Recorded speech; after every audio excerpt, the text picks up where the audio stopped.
Welcome to Always Coachable, conversations with athletes, leaders, coaches, and high performers about growth, mindset, resilience, and the lessons that shape us over time. I'm Sandy Cohen, and today's guest is Jason Stewart. And let me give you the background of Jason. Jason has spent more than 20 years as a certified educator, coach, and a WHL scout, and he's used all of it to build things that help young athletes rise.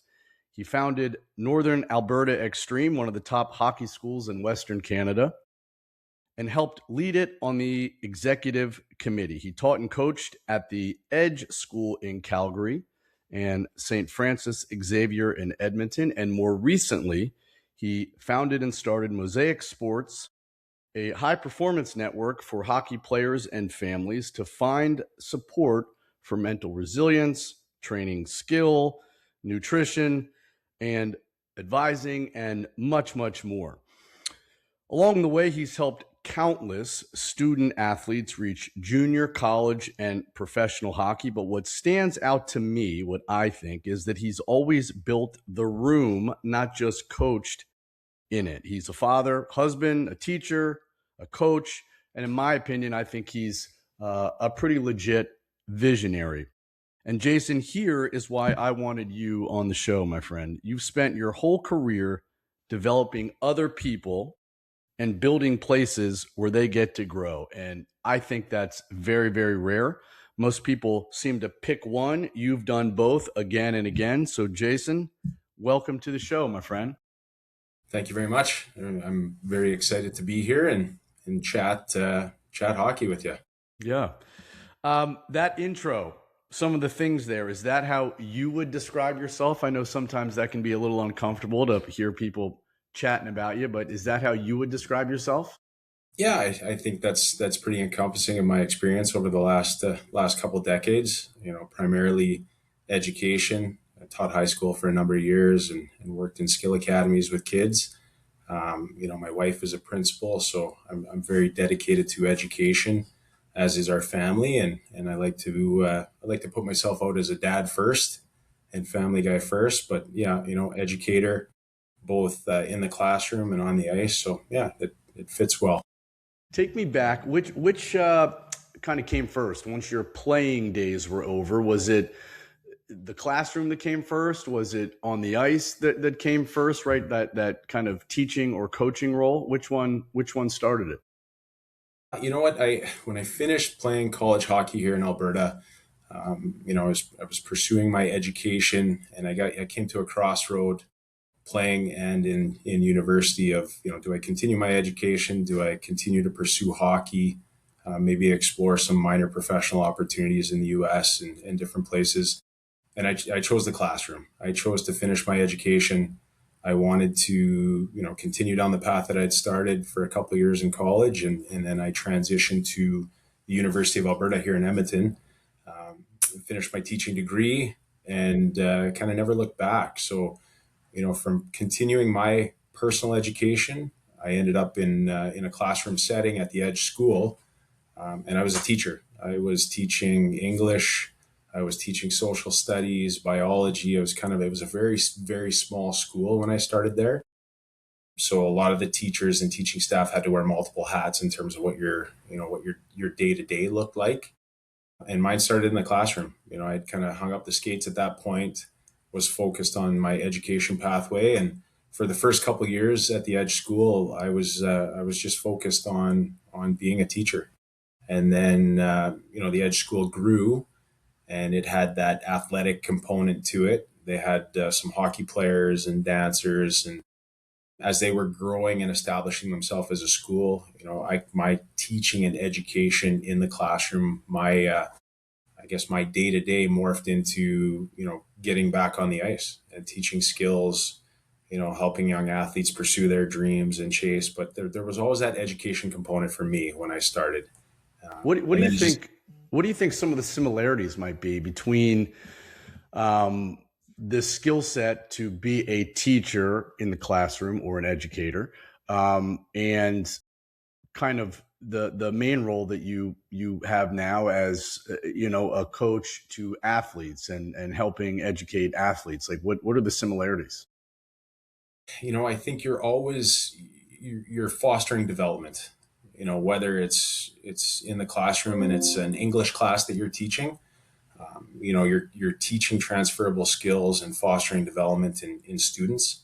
And I think there's so much crossover with being a coach and in this setting. And now I'm not the day-to-day coach per se anymore, but I have staff underneath me that are coaching the student athletes, and I work with my staff. And in the same sense, I'm educating my staff and helping them to be good coaches and educate the students that we impact on a day-to-day. So there's just so much crossover, and I think education is just it's paramount to success in life. You're always learning everywhere you go, no matter what you're doing. There should always be an element of learning in what you're doing.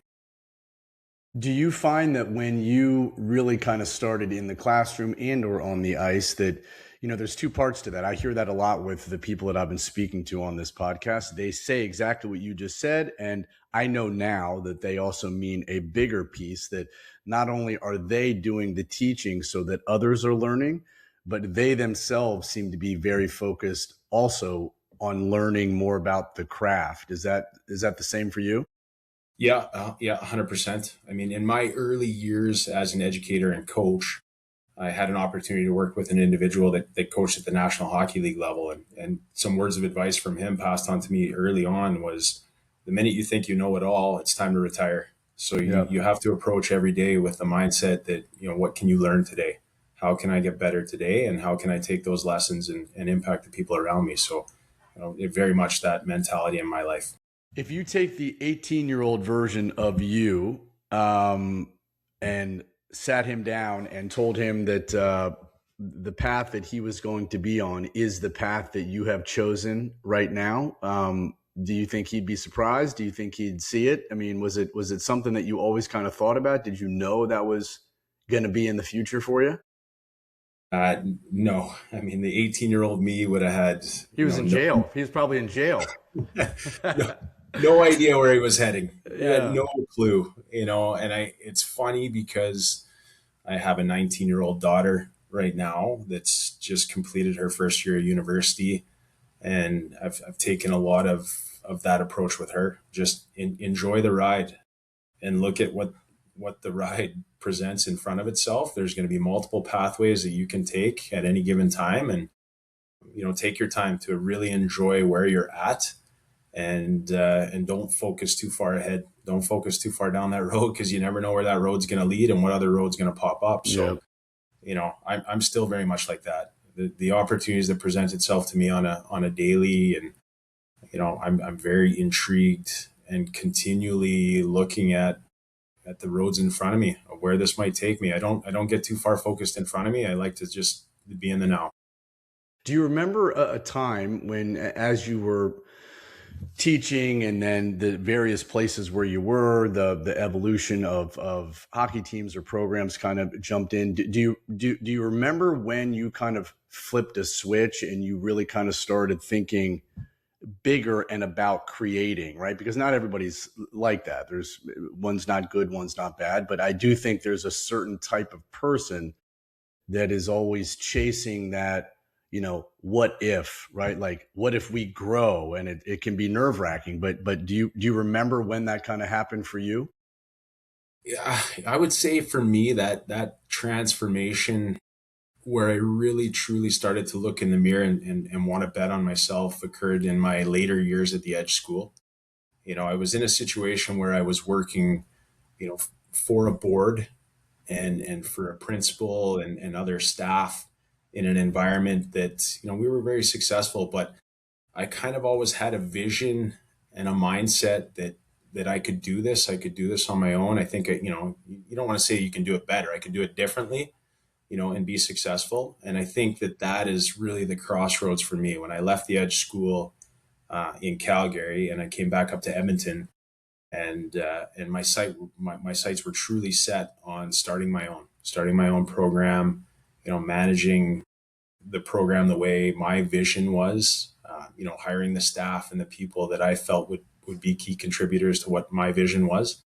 And I haven't looked back. Now I'm in a position where, I think it would be difficult for me to go back to working for someone else. I Yeah. like, and I like the accountability of looking in the mirror. I make mistakes often. We do. You learn from mistakes. So, the accountability piece for me is looking in the mirror. That didn't work. Let's not do that again. Yeah. That's the learning part you mentioned though, right? Yeah. Yeah, Yeah. very much so. When you say bet on yourself, I love that. Um, do you remember, was there fear associated with it? Was there kind of hesitation about the unknown? Was there that, what if this doesn't work, or how am I going to? Or do you think you just kind of locked into maybe your belief and said, I'll find a way? Yeah, very much that. I locked in and I'm going to find a way and I'm going to hit roadblocks. And there's often roadblocks and things that you can't predict, you can't foresee. And you just have to have some resiliency and some understanding that, what, okay, there's a roadblock now. How do I overcome this, whatever that is in front of me at that time? So, um, it, yeah, I'm betting on myself. What do you think that phrase means? Just so I'm clear, you're under, like, what, when you say bet on yourself, what's included in that for you? You know what? I think you have to trust in your ability. You have to be a lifelong learner. You have to understand that you're gonna have roadblocks and you're gonna find some areas in yourself that you need to improve upon. You need to learn, whether it be education. You step in my particular situation.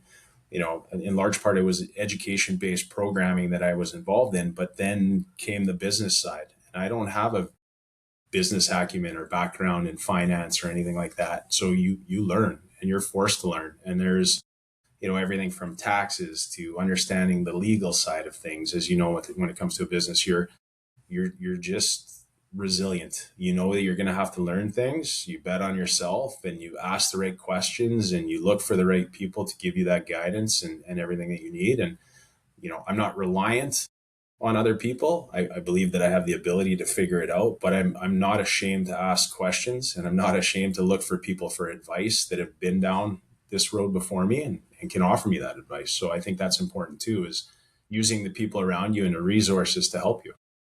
Do you think, I'd love to get your thought on this, right?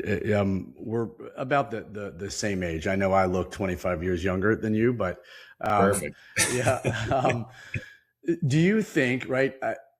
I don't know if I'm not saying it's better or worse. I just think it's different. It's a different time than when you and I were younger, right? So that concept of resilience or grit that people talk about, do you think today's athlete that you come in contact with, um, do you see a difference, right? Because arguably some would say, gosh, they're bigger, faster, stronger than we were when we were that age. But maybe that resiliency part, it could, just because life is different. Do you share that thought? Yeah, I do. I think that, there's an information overload and there's instant gratification that a lot of youth today are looking for. They need that security now of knowing where they're going and what they're going to be doing. And they get that instant gratification, through social media and the information that they have available to them. We never had that. That's So, right. you know, uh, Thankfully, yeah, right? yeah, very much. I Yeah. mean, our mindset, probably, specifically for me, my mindset of looking at my grandparents and what they went through and my parents is, you just got to get up every day and put your work boots on and go to work. And you work, you work. And if it doesn't work out for you, you continue to work. You work, and hopefully it will work out for you at the end of the day. But I think that there's so much more choice. There's so much more knowledge with young athletes and families today that they're able to navigate the pathways that we used to have to navigate in a much different environment and setting that we were able to. So you look specifically at the hockey world today and how fast it changes. and the landscape changes. Like there is no stability in it. Wait 5 minutes and That's there's new right. rules, there's new leagues, there's new something, so we never had to deal with that. Yep. It seems to me in my day to day role as a coach, I seem to spend more time now um, with trying to reassure people that it's not the fall down that really should be given a lot of time and attention, but it's the teaching of the get back up. And it seems like that's taking up more and more of my time. Again, it's not right or wrong, but um, you have any thoughts on that? That maybe the perspective has shifted a little bit. That sometimes people are focused on, gosh, the goal is not to stumble, when really the goal might be just navigate and find a way to get back up. Yeah, I mean, kind of a fighter's mentality. Yeah, yeah, It's not the fight. It's not how you do in the fight. It's not whether you win or lose. It's what you do after the fight. You yeah, know, I, I think that was instilled in me and probably you from a young yep, age. And yep, I think there's still that element with people. I do, but I also think that there is ease of access in that stumble to say, okay, this didn't work. I'm just going to go in this direction over here. It's a little bit easier to go a different way, a different pathway. yep, This person or this program doesn't fit where I'm at today. They don't see value in me, so I'm just going to go over here. Right there, maybe that resiliency and that push and that getting up from that stumble isn't the same as it was back years yep, ago. yeah. I agree with that. And again, it's not a knock on the athletes or like in the hockey world, the folks that we interact with, or even their parents. I just think it's worth mentioning. And yes, there are many, many more distractions now, and it's um, sometimes I hope that tenacity is just taught a little bit more, because right, everybody fails. I mean, that's not the win or lose, right? It's the what did you learn, as you said, and how can you bounce back? Yeah, You yeah, know, I totally agree. Yeah, when right around the time when you were at Edge, and you were kind of starting to create some new opportunities and the hockey program there, how did you kind of switch into the creator mode where you are right now? Because I mean, you've created some significant things. I mean, your reach is pretty broad. How did you kind of get to that place? yeah. You know what? I don't know if I had a vision of where it was going to go, or even today when I look at Mosaic, what the potential could be with Mosaic and where I'm at today. I'm not sure where it can go. I'm just continually looking at where I'm at right now and what roads I can take things on. So from a just again from a creativity standpoint, and what kind of drives me is just being very open to possibilities and very aware of what's around. Like, you get presented with things, you can be a very closed individual, and you can kind of shut those opportunities down and not have them presented to you, or you can be very open to someone like yourself reaching out, wanting to attend my camp in Anaheim, Yep. and Yep. now you have a relationship here and an opportunity here. So being very open to what presents itself and exploring the possibilities that come with that. You never know. So I'd like to say I'm a very open individual in terms of the creativity, and allow myself to kind of venture down different pathways as they present themselves. Not Yep. not really sure always where it's going to go or how it's going to look, but try not to be closed. There's Does that a do you ton of think opportunity. do you think that ever limits you, right? Because some people encounter that, gosh, I don't know how this is going to play out, and because they don't know that, maybe they pull back a little bit, right? They say, maybe I won't even try because I don't know how it's going to go. Again, just a different perspective, but that doesn't seem to be the perspective that you share. No, I mean, there's always an element of trepidation when you're doing this. There's that uncertainty, but I think being very methodical in your approach, taking your time to research, and look Yep. at where you're headed, making sure you're not headed down a pathway that's going to, put you in a bad predicament per se. Yep.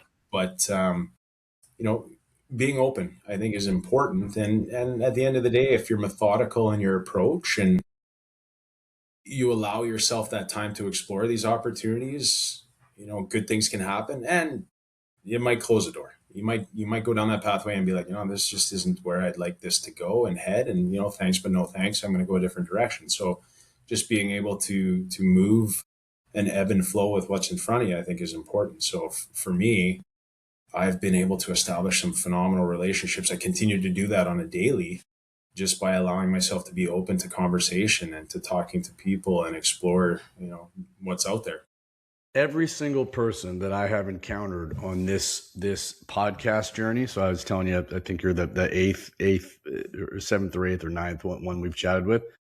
Every single one of them has said the exact same two things that you just said. The first one was methodical. They take chances, but they don't take uneducated or unvetted chances, right? Like they do their homework.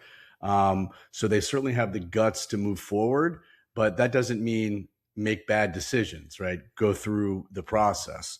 And the second one that you just said in some form or fashion is that they're like hunters, right? They're hunting opportunities, hunting feedback, hunting other ways to do things, hunting knowledge. And that's been a common theme through every single person that I've talked to. And it's just ironic that I'm not surprised, but that you just said that yourself. Good. I'm on to something then. Yeah, that's right. You figured it out. Show's over. Show's over.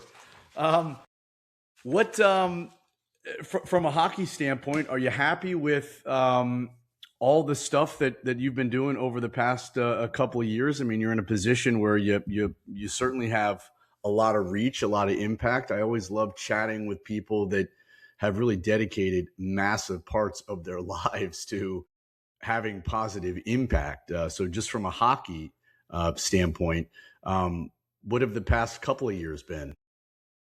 Yeah, I'm actually ecstatic with that experience for me.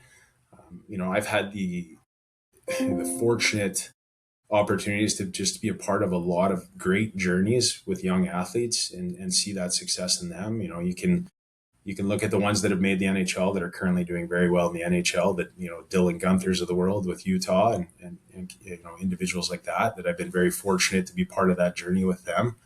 But I also look at the many athletes that aren't in that situation that are now, having families of their own. They're doctors, they're mechanics, and I look at the successes and the opportunity I've had to be a part of their life and then interact with them. They're now in their 30s, a lot of them.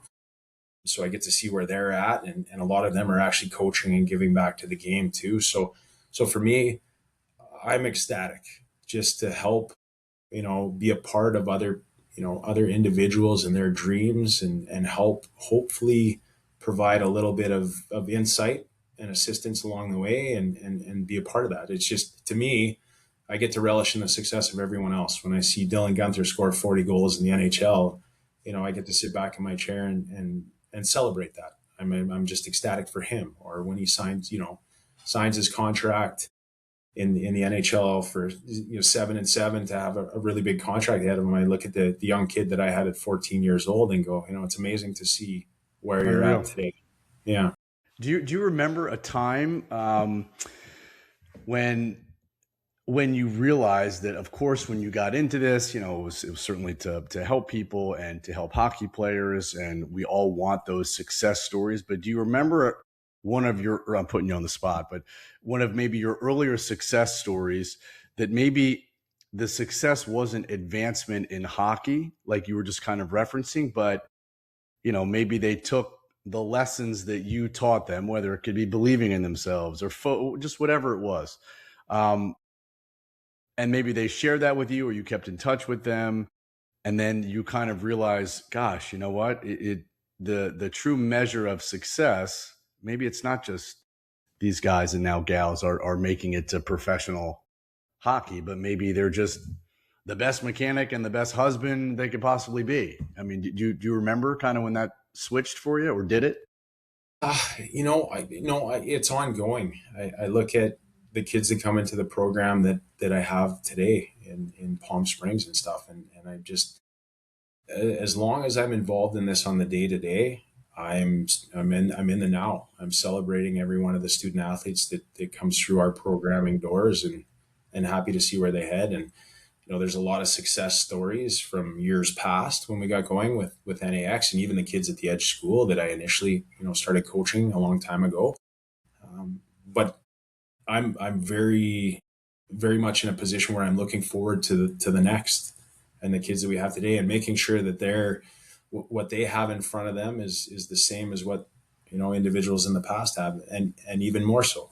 Giving them opportunity to work with quality individuals and helping them along their pathway. So I'm just very happy to be working with all kinds of individuals and celebrating the successes that they're having now and in the past. And I don't know if there was ever a pinnacle moment for me to sit in it. I kind of relish it on a daily. So take me through the concept behind Mosaic. I mean, I'm super impressed, and I remember chatting with you about this when I met you out west a year ago or so, and just being super impressed with even the vision. Again, I can't imagine all of the work that goes into that. But what was the concept behind what you have built? Yeah. So really what happened for me was, I was actually presented an opportunity with NAX where, a group of individuals wanted to buy the program off me. Um, and so I was in a bit of a crossroads where I wasn't really looking to get out of NAX per se, but I was presented an opportunity that was a really good opportunity, and ultimately settled on moving away from that program and handing the keys to the castle over, so to speak. And with that, again, learning lessons of, okay, now what? I'm young enough that I can keep going.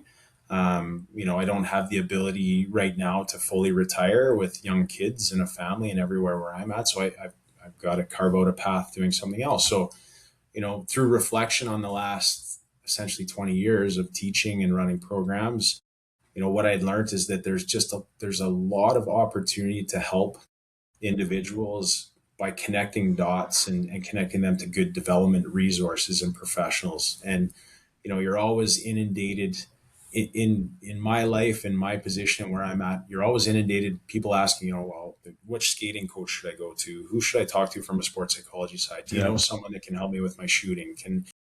So really what I did is I took some time to reflect on my path to that point and where I would like to go. And I really want to continue to help individuals and athletes, and male and female, and give them that guidance and connect to these resources. So, that was really the brainchild behind Mosaic. Mosaic is essentially the name, allowing people to create their own mosaic for their development, where they're at that time, for their specific needs, because everyone's different, and helping connect those pieces. So came up with an idea of creating a platform to allow individuals to essentially establish their profile and then open up a plethora of resources. Now, whether they choose to use those resources or not, it's up to them at that given time. And you promote the people within your platform, and you're promoting what they offer, and trying to educate families that this would be a really good opportunity for you to work with someone like yourself. Or if you're looking for that on ice video review development, these three individuals over here would be great for that. So it's really, that's where Mosaic, it was born out of me transitioning in my life and still Mm-hmm. wanting to help individuals. So I was, in a situation where I couldn't jump right back into the academy teaching world per se. But I wanted to continue to help individuals. So that was really where Mosaic was born. It was about a year and a half ago. Yeah. Do you was there any time kind of through the process when you were just like, man, I bit off a little bit more than I could chew here? Well, ideas on paper are a lot Yeah, a different little different, right?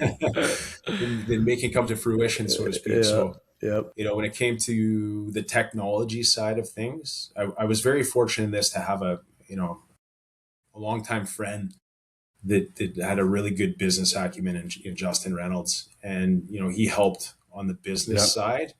And we were able to connect some dots. And again, I learned a lot of lessons on technology and how technology works and creating, these websites and databases for people to log in and do these different things that I wasn't familiar with. So, using resources around me and being open and willing to learn. I don't know if I have ever gotten to a point where I'm like, I bit off more than I can chew, but I've definitely been in situations where This is this going is to a be a lot more tough than I one. expected. Yeah, there you go. That's a better way to say it. That's right. Yeah. Yeah. Um, that also though is common. I would you agree, looking back at not just Mosaic, but everything that you've done, that one of the overriding things that has probably made you successful is recognizing that you can't do it by yourself, right? Like there has to be a team of perspective, ideas, of just fill in the gaps of the skills that you might not have. And not everybody is open to that. Do you think that's one of your strengths? Because that has followed you. Every story that you've told me today, that has followed, that theme has followed through on just about all. Yeah, 100%. So, when I established NAX as a program, I was very, very diligent on making sure that, and even in the later years of the program, a lot of people were in my program, Northern Alberta Extreme, and they had no idea that I was the owner of the program because I made sure that it was never about Jason Stewart. It was about having quality individuals that essentially grabbed that rope and pulled in the same direction to help all the athletes that we had in our program. And I firmly believe to this day that 90% of life is about the people that you interact with. And if you surround yourself with good people, and from an organizational standpoint, if you recognize their strengths, um, and you put people in the right, the right seat on the bus, so to speak, then good things will happen. But you have to trust your people and you have to work with good people. And I've never been that person to make it about myself. I just, Where do you think you learned how to do those things though, right? Because I mean, those skills, those aren't. I think we'd all like to think that we have those, but those aren't always common. So where do you think it was for you that established those skills and that discipline to actually execute?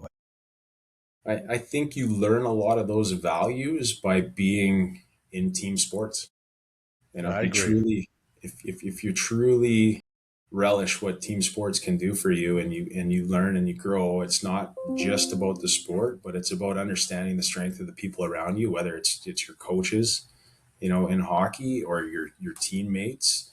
You have to value the people around you, and if you learn to lean on each other, you'll experience that success. So, I think it's on a lot of it for me is by being an athlete from a young age, being part of a team, learning the importance of being part of a team.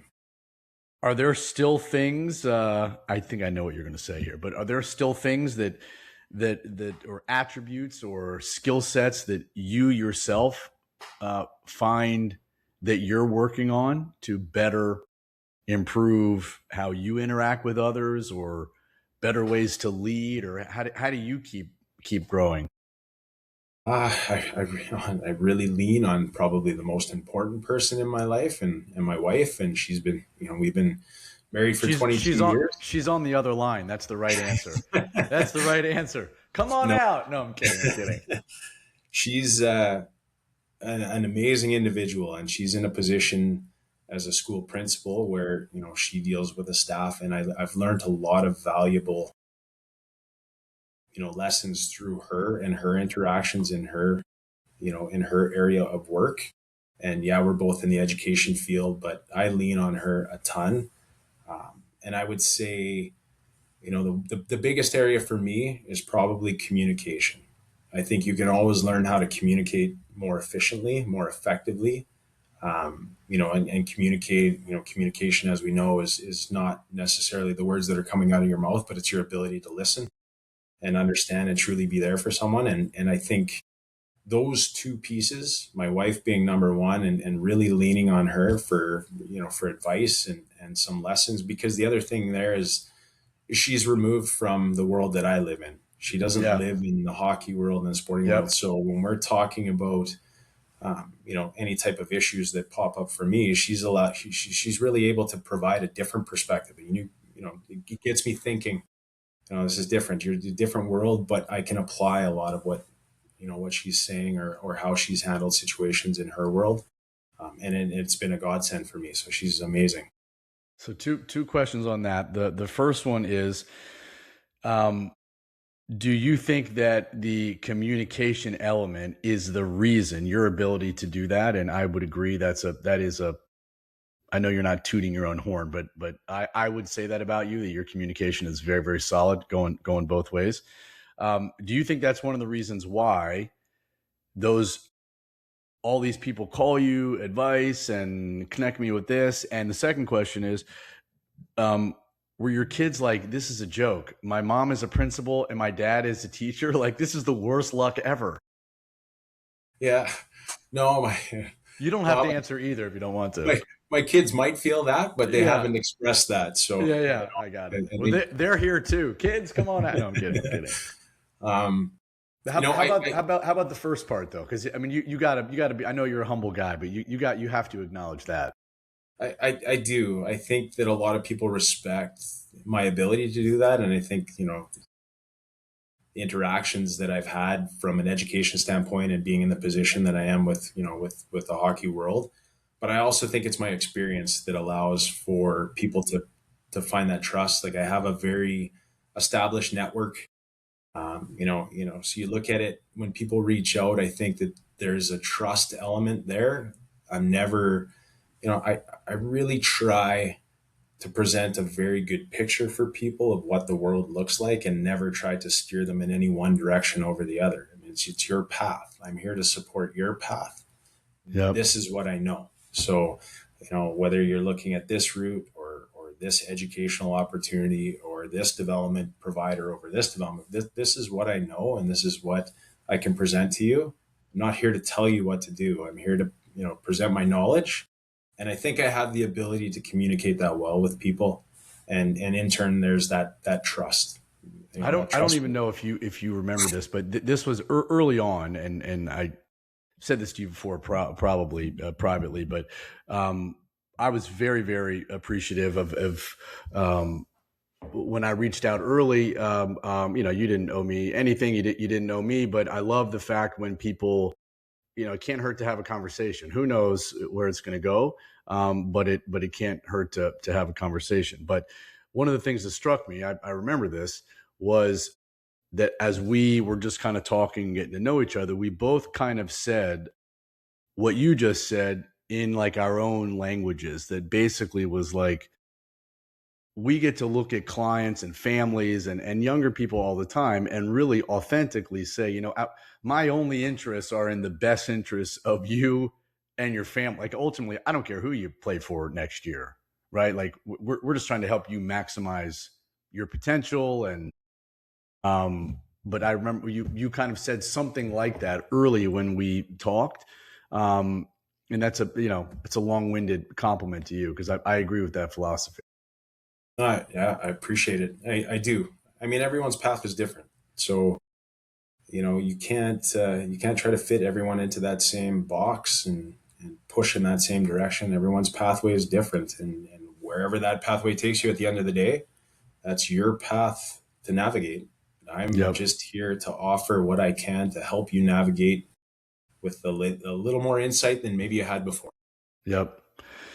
Well, I got two more for you, and then I'll let you go. Are there attributes that you have discovered about yourself, you know, through your journey? Maybe if we take kind of just the last, 5 years, are there things that you've kind of learned about yourself that you didn't know were there?